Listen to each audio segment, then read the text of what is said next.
తాజాగా ఏపీ హైకోర్టులో రామ్ గోపాల్ వర్మ ఒక పిటిషన్ వేశారు. ఈ పిటిషన్ లో ఆయన పేర్కొన్న విషయాలు చూస్తే ఆయనలో భయం పుట్టినట్లు క్లియర్ గా తెలుస్తోంది.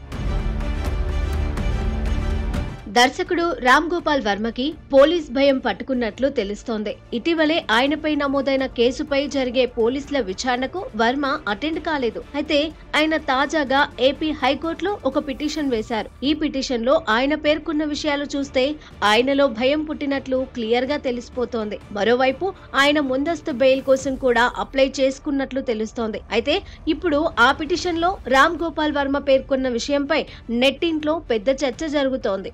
ఎవరైనా ఏమైనా చేసుకోండి, ఐ డోంట్ కేర్ అంటూ చెలరేగిపోయే ఆర్జీవి కాస్త తగ్గినట్టు తెలుస్తోంది. ఇటీవలే ఆయన ఏపీ పోలీసుల విచారణకు అటెండ్ కాలేదు. తాజాగా ఆయన ఏపీ హైకోర్టులో ముందస్తు బెయిల్ మంజూరు చేయాలని కోరాడు. అలాగే పోలీసులు అరెస్టు చేసి థర్డ్ డిగ్రీ ప్రయోగించే ప్రమాదం ఉందని పిటిషన్ లో పేర్కొన్నాడు. దీంతో డేరింగ్ ఆర్జీవీలో ఆందోళన మొదలైనట్లు తెలుస్తోంది. మంగళవారం పోలీసుల ముందు విచారణకు హాజరు కావాల్సిన ఆయన తనకు 4 రోజుల సమయం కావాలంటూ వాట్సాప్ లో ఒంగోలు పోలీసులకు మెసేజ్ పంపారు.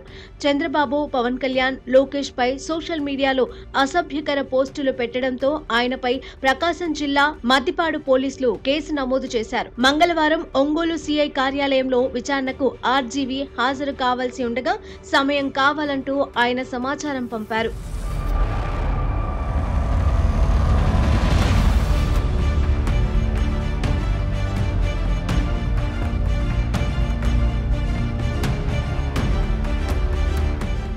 సార్వత్రిక ఎన్నికలకు ముందు వ్యూహం సినిమా ప్రమోషన్ సమయంలో తెలుగుదేశం పార్టీ అధినేత చంద్రబాబు, జనసేన అధ్యక్షుడు పవన్ కళ్యాణ్ వ్యక్తిత్వాలను కించపరిచేలా సోషల్ మీడియాలో రామ్ గోపాల్ వర్మ పోస్టులు పెట్టారంటూ ప్రకాశం జిల్లా మద్దిపాడు మండల తెలుగుదేశం పార్టీ ప్రధాన కార్యదర్శి రామలింగయ్య పోలీసులకు ఫిర్యాదు చేశారు. దాని ఆధారంగా అక్కడి పోలీసులు వర్మపై కేసు నమోదు చేసిన విషయం తెలిసిందే. మరోవైపు ఈ కేసులో అరెస్టు నుంచి రక్షణ కల్పించాలంటూ ఆర్జీవీ హైకోర్టును ఆశ్రయించగా ఆయనకు చుక్కెదురైంది. అరెస్టు నుంచి రక్షణ కల్పించలేమని కోర్టు స్పష్టం చేసింది.